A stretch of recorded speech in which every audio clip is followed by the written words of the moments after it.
Everyone, कैसे हैं friends. आशा करते हैं कि आप लोग बहुत ही अच्छे होंगे। तो आज हम लोग देखने वाला रेलवे टेक्नीशियन में एएलपी का जो एग्जाम हुआ है उससे क्या इफेक्ट हुआ है और उससे हमको क्या क्या सीखना चाहिए। क्या हमारी कट ऑफ कम जाएगी या एएलपी वालों की जो हालत हुई है आप लोग देख रहे होंगे। यहाँ पे एएलपी वाले एक से एक धुरंधर थे, एक से एक टॉपर थे। और मैं शुरू से ही बोल रहा था भाई आप लोग इतने ही क्वेश्चन अटेम्प्ट करके आओ, इतना 40 नंबर के आसपास ला लो, जनरल में निश्चित तौर पर आपका सिलेक्शन हो जाएगा। लेकिन कुछ ऐसे यूट्यूबर थे जिनको बार बार यही लग रहा था कि 50 के मतलब 75 क्वेश्चन में से इनको ये लग रहा था कि 55 क्वेश्चन मतलब इनकी कट ऑफ चली जाएगी। और ऐसे भ्रामक फैला रखे थे लड़के भी बहुत बार, जिसे होता नहीं है कि आप मैं कोई चीज़ समझा रहा हूँ कि मैं कम रहा हूँ कम जाऊँगा और बाकी सब लोग कह रहे हैं ज़्यादा। तो लोग क्या करते हैं कि इमेज को छोड़ के उसी की तरफ ध्यान देना शुरू कर देते हैं। और हुआ क्या है कि लोग 55 अटेम्प्ट ही कर पा रहे हैं। अब ये बताओ 55 अटेम्प्ट कर रहे हो, कट ऑफ कैसे जाएगी? 55 आएगी ना, आ गई ना मेरे बराबर। तो मैं यही कह रहा था शुरू से कि आप लोग जो भी सीरियस स्टूडेंट जो लोग मुझसे जुड़े हुए थे उनको मैं बोल रहा था कि आप लोग देखो परेशान होने की ज़्यादा जरूरत नहीं है, बस इतने क्वेश्चन करके आ जाना। मैं बार बार बोलता 50 55 के बीच में अटेम्प्ट लेना, गलतियां कम करना, निश्चित तौर पर आपका सिलेक्शन हो जाए। और वही हुआ यार, किसी कह देने से थोड़ी आप 75 में से 55 कट ऑफ चली जाएगी। रियलिटी होती है, कोई एकदम मतलब होता है कि एग्जाम जब देने जाओगे तब समझ में आता है। मॉक टेस्ट में तो कुछ कह लो, प्रीवियस ईयर में कुछ भी कह लो, रियल जो एग्जाम होता है ना वहाँ पे दिल धड़कने लगता है, क्योंकि आपको लगता है कि यही 60 मिनट मेरा सिलेक्शन होगा, यही से मैं बाहर।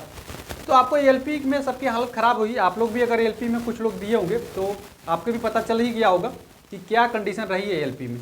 तो उससे हम लोग को क्या क्या सीखना चाहिए। सबसे बड़ी बात हमको क्या सीखना है कि एएलपी के पेपर से हमको सबसे बड़ी बात क्या सीखनी चाहिए। सबसे बड़ी बात पहले आपको ये सीखना चाहिए कि हम मैथ से ज़्यादा रीजनिंग पर ध्यान देंगे।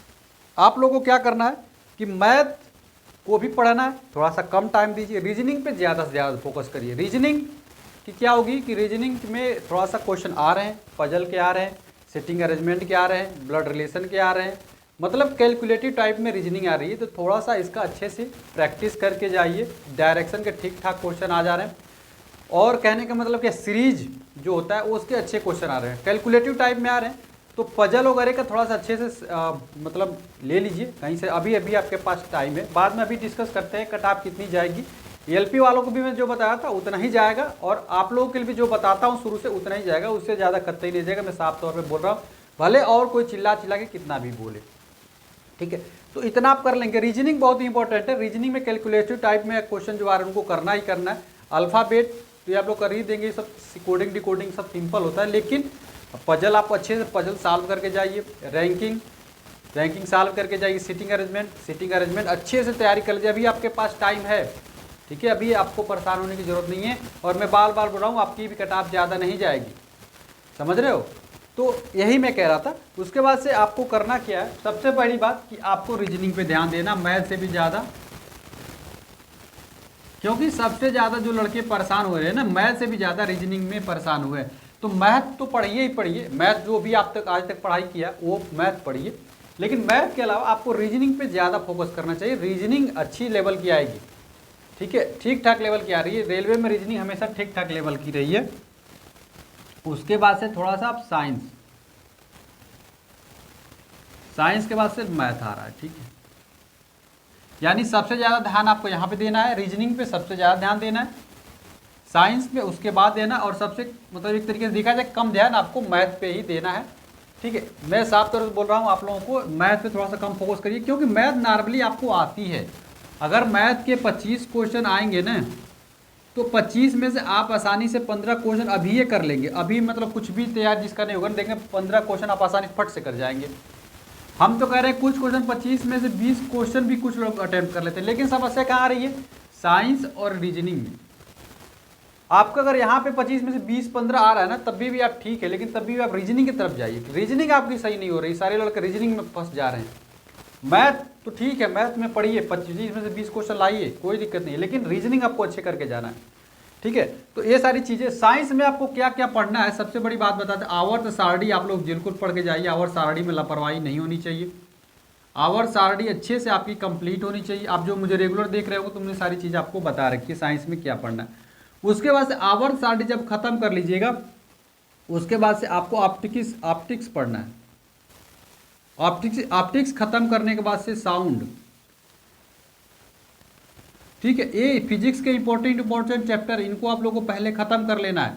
उसके बाद से वेलोसिटी वाली चाल, समय जो आपकी दूरी चाल या दूरी वाली जो है उस पर, उसके बाद ऊर्जा शक्ति होती है ना, एनर्जी पावर एंड में तो होता है ना ऊर्जा वाली जो होते हैं, P बराबर W/T, ये जिसमें फार्मूले आते हैं, इसको आप लोग याद कर लीजिए, F बराबर ma, इस टाइप के फार्मूले आप लोग को कर लीजिए। आप लोगों को देखिए, आप लोगों को साइंस ठीक ठाक पूछा जाएगा, मैं बार बार बोल रहा हूँ, LP वालों की तरह सिंपल नहीं रहेगा। आप लोगों में साइंस 40 क्वेश्चन डाली गई है, तो बहुत सोच समझ के डाली गई है 40 क्वेश्चन। उसके बाद से जब फिजिक्स आप खत्म कर लीजिएगा, तब आपको बायो की तरफ जाना है। केमिस्ट्री में सबसे बाद में जाना है, केमिस्ट्री के सबसे कम क्वेश्चन आ रहे हैं।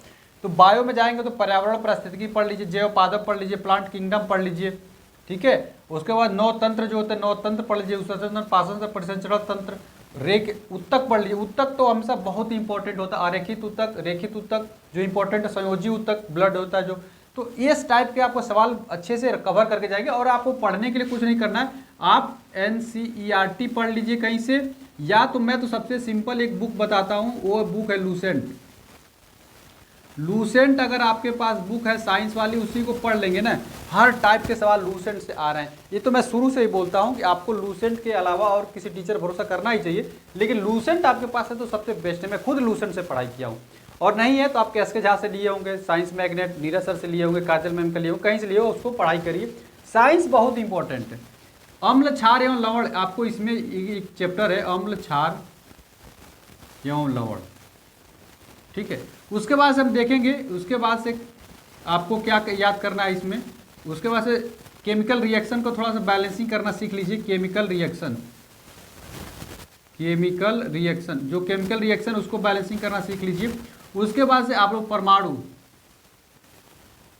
परमाणु क्रमांक जो होता है, परमाणु क्रमांक, परमाणु भार, जो भी एटॉमिक नंबर वगैरह होते हैं, वो सारी चीज़ें थोड़ा सा याद कर लीजिए। इस फिक्स है, इस टाइप के सवाल आपको आ रहे हैं। उसके बाद से हाइड्रोकार्बन बड़ी इंपॉर्टेंट है, आप लोग हाइड्रोकार्बन मत भूलिएगा, हाइड्रोकार्बन। उसके बाद इनऑर्गेनिक केमिस्ट्री, जिसमें वाटर आता है, ये सब जो आते हैं ना, इनऑर्गेनिक केमिस्ट्री भी आप लोग पढ़ के जाइएगा। तो ये सारी चीज़ें आप लोग आशा करते हैं कि पढ़ लिए होंगे। इतने सारी चीज़ें मैं बताता हूँ, लगभग आप लोग पढ़ाई किए होंगे। अब हम थोड़ा सा कटाव की बात कर रहे हैं। देखिए, आप LP के पेपर देखें, सबकी हालत ख़राब हो गई है। जो मैं बार बार बताता था वो कोई मानता नहीं था, अब आ गए हैं सब वही लेवल पे, सब लोग वही हैं, सब लोग, किसी का कुछ छूट रहा है किसी। देखिए,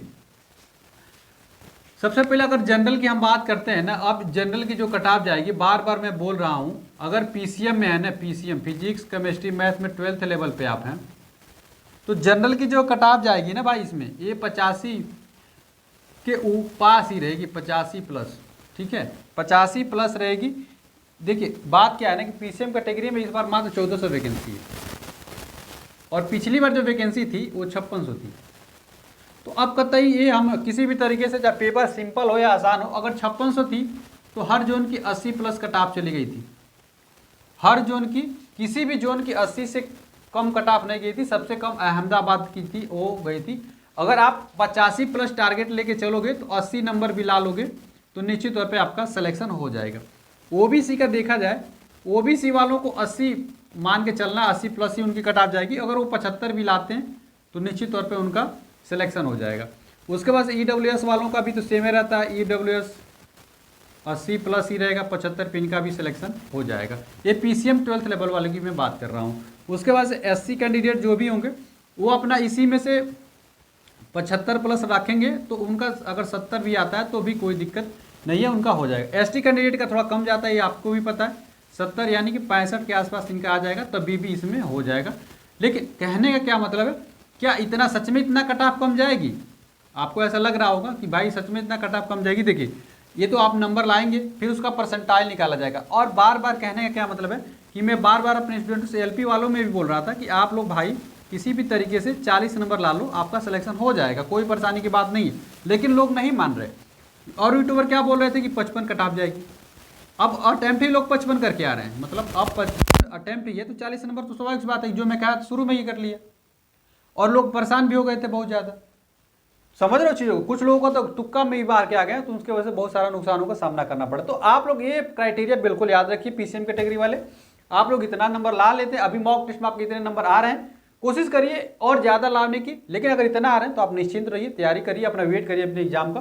और एक चीज़ और सबसे इंपॉर्टेंट चीज़ आप लोगों को बतानी थी कि तुक्का का क्या सवाल है। बहुत सारे लोग तुक्का तुक्का चिल्ला रहे हैं। देखिए तुक्का तो मारना है, लेकिन कितना मारना है। मेरा मानना है कि 5 से ज़्यादा तुक्का आपका नहीं होना चाहिए। तुक्का मारिए, 5 से ज़्यादा तुक्का आपके नहीं जाने चाहिए। अगर 5 से ज़्यादा तुक्का मारते हैं तो प्रॉब्लम का सामना करना पड़ेगा, क्योंकि तुक्का 5 तो आप ऐसे ही कर दिए, बाकी कुछ क्वेश्चन कर रहे होंगे उसमें भी आपने लगाया होगा। तो 5 क्वेश्चन तुक्का लीजिएगा, 1/3 निगेटिव मार्किंग है। अगर 2 क्वेश्चन भी सही हो जाते हैं तो आपका काम हो जाएगा, इसमें ज़्यादा परेशानी की बात नहीं है। तो ये पीसीएम कैटेगरी के लिए हो गया। बाकी मैं बता रहा हूँ, सारे ट्रेडों का एक एक करके बता दूंगा, लेकिन वीडियो थोड़ी सी लंबी होगी, आराम से देख लीजिएगा। ग्रेड 1 का देख लीजिए। ग्रेड 1 में देखेंगे जनरल की, तो जनरल कैटेगरी में जो ग्रेड 1 की जाएगी, इसमें देखिए ये थोड़ा सा इसका सिलेबस बड़ा टफ है, ठीक है, और टफ सिलेबस बहुत कठिन पेचीदा मामला हो गया। तो इन लोगों की जो कट ऑफ जाने वाली है ना, तो आप लोग 80 मान के टारगेट रखिएगा, तो 75 के आसपास आपकी कट ऑफ जाएगी। 75 के आसपास आपकी कट ऑफ जाएगी जनरल कैटेगरी। बाकी ओबीसी डब्ल्यूएस ओबीसी इसे अनुमान लगा लेंगे कि आपका किताब कितने जाएगी, क्योंकि ग्रेड 1 जो होता है ना, उसकी सिलेबस कुछ कंप्यूटर साइंस ऐसा है जो बीटेक वाले कर पाएंगे, फिजिक्स ऐसा है जो बीएससी वाले कर पाएंगे, और एक साथ तालमेल बैठाना बड़ा मुश्किल हो जा रहा है। उसके बाद जो टेक्नीशियन थर्ड में ट्रेड वाइज है, जैसे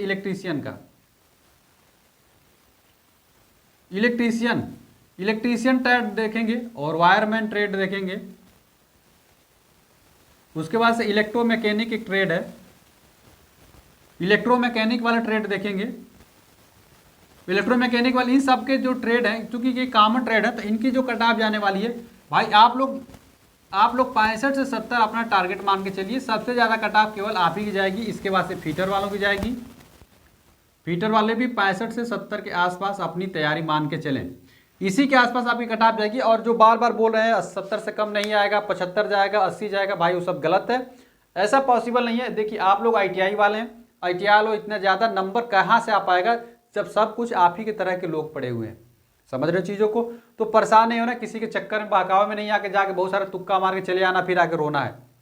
हम जो बोल रहे हैं उसको ध्यान से सुनो। मैं शुरू से LP वालों को ही बोल रहा था, आप लोगों को भी मैं बोल रहा हूँ। उसके बाद से डीजल वालों को देख लीजिए। जो भी डीजल वाले स्टूडेंट है, आप लोग भाई 60 नंबर अपनी मान की तैयारी करिए, 60 नंबर पर आपका सिलेक्शन हो जाएगा। RAC वाली जो ट्रेड है, इसमें भी जो भी बता रहा हूँ वो जनरल कैटेगरी के हिसाब से बता रहा हूँ। 55 से 60 के बीच में आपकी कट ऑफ रहने वाली है। इसके बाद से हम देख लेंगे थोड़ा सा 1-2 और ट्रेड जो बचे हुए हैं। तो सबसे पहले हम लोग देखेंगे जो भी मैकेनिक टूल वाली है, मोटर मैकेनिक टूल एक होता है, तो मोटर मैकेनिक टूल वाली जो भी पोस्ट हैं, इन लोगों के भी 55 से 60 के बीच में आपके कट ऑफ जाने वाली। ब्लैक स्मिथ एक अलग कट ऑफ जाएगी इसकी। ब्लैक स्मिथ से जो भी डिप्लोमा किए हैं, सॉरी ITI किए हैं, उनकी 55 के आसपास कट ऑफ जाएगी, इसी के बीच आपको रहना है, ठीक है। और जो भी ट्रेड मैं छोड़ रहा हूँ उसको आप लोग थोड़ा देख लीजिएगा। वेल्डर ट्रेड एक थोड़ा खतरनाक ट्रेड है। वेल्डर ट्रेड की कट ऑफ भी वही आपकी जाएगी, 65 के आसपास जाएगी। तो 65 नंबर वेल्डर ट्रेड वाले अगर ला रहे हो मॉक टेस्ट में, तो बिल्कुल आपको निश्चिंत रहना है। उसके बाद अब बहुत सारे ट्रेड में छोड़ भी रहा हूँ, बहुत सारी चीज़ें मुझे अभी भी एक्चुअली सारे ट्रेड याद नहीं हो पाते हैं। तो जो भी ट्रेड है आप लोग यही 2-3 ट्रेडें होती हैं जो भयानक होती हैं, जिनके कट ऑफ ज़्यादा जाने के चाहते हैं। बाकी टर्नर वगैरह हो गए, टर्नर वगैरह की कट ऑफ भी वही जाएगी, आपके 55 से 60 के बीच में जाएगी। उसके बाद कारपेंटर हो गए, कारपेंटर की भी 55 से 60 के बीच में आपकी कट ऑफ जाएगी, उससे ज़्यादा नहीं जाने वाली, ठीक है। बाकी और भी जो ट्रेड में छोड़ रहा हूँ वो सारे ट्रेड आप लोग देख लीजिएगा, ठीक है। ब्रिज वाले भी कि 55 से 60 के आसपास जाने वाली। तो चलिए ऐसा करते हैं, इन सारी चीज़ों को आप लोग ध्यान रखेंगे, मतलब किसी भी कंडीशन में आपके 65 से 70 से ऊपर कट ऑफ नहीं जाएगी। जब इलेक्ट्रीशियन और फिटर की कट ऑफ इतनी है तो आप लोगों की कट ऑफ निश्चित तौर पे कम ही रहने वाली है। तो मैं आप लोगों से बिना निवेदन यही करूंगा कि किसी भी यूट्यूबर के चक्कर में कभी नहीं पड़ना है। आपको अपने आप पे भरोसा रखना है कि मेरे सिलेक्शन कितने पे हो जाएगा, और जो सारी चीज़ें मैं बोल रहा हूँ उस पर ध्यान रखिए और अटैम्प्ट करके आइए। और अभी जो कमियाँ हैं, जो मैंने टॉपिक बताया उसको अच्छे से पढ़िए, ख़त्म करिए और फिर अपने एग्जाम में जाइए, और निश्चित तौर पर एक ही एग्जाम है, इसको अच्छे से दीजिए और निश्चित तौर पर आपका सिलेक्शन हो जाएगा। चलिए ऐसा करते हैं, वीडियो अच्छी लगी तो वीडियो को लाइक करिएगा, चैनल को जरूर सब्सक्राइब कर लीजिएगा। मिलते हैं अगली वीडियो में, तब तक के लिए फ्रेंड्स जय हिंद।